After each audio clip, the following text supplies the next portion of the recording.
Set the scene. It's Sunday, the 24th of October 2021, the Emilia-Romagna MotoGP. Marc Marquez has just taken back-to-back wins for the first time since his injury at Jerez in 2020. Pol Espargaro followed Marquez home for a factory Honda 1-2. Honda were back. Or at least it seemed that they were back. During training ahead of the Algarve Grand Prix, Marquez suffered a crash that would see him sidelined for the rest of the year. Test rider Stefan Bradl substituted. He was 15th. Pol Espargaro, he came home in 6th place. But a week later at Valencia, there was no Bradl, just his Pol Espargaro in the race. That was until Espargaro high-sided himself out of the weekend in FP3. During the off-season, Honda were said to be making a bike less centred around Marquez, and this showed when Espargaro topped the Mandalika pre-season test. This translated into race form too, when Espargaro took a third-place finish in Qatar behind winner Enea Bastianini. This promise, though, came to an end at the next round in Indonesia, where Marquez crashed in practice and twice in Q1, seeing him starting 15th. Problem was, he wouldn't make it to the starting grid. This is super class. What's happened to Marquez here? He tips it in. Whoa! Wow!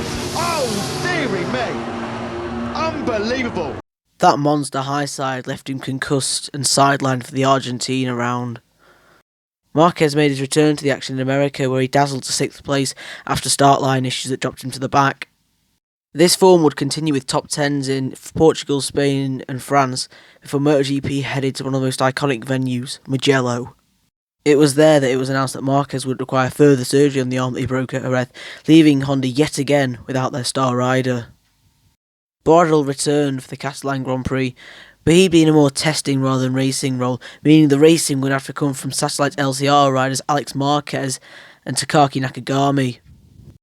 In the race, Nakagami was the catalyst for a Turn 1 pile-up that took out himself, Alex Rins and Pecco Bagnaia, whilst Marquez fought from the back to take 10th place. Next up, though, was the big one for Honda, the Sachsenring, where they were unbeaten since 2010, but Marc Marquez, the king of the ring, won't be there to see them to the checkered flag this year.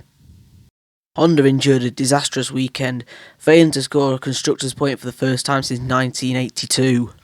Bradl was the only man in the Honda contingent to finish, with burns to his feet caused by the bike overheating in the Sachsenring sun. Espargaro retired due to pains in his ribs caused by a crash earlier in the weekend, as Alex Marquez retired with a technical DNF and Nakagami crashed out.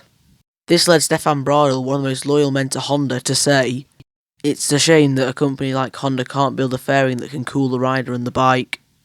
Comments that will for sure hit hard back at HQ in Osaka. But that'll do it for today. Make sure you like and subscribe, and I'll see you next time.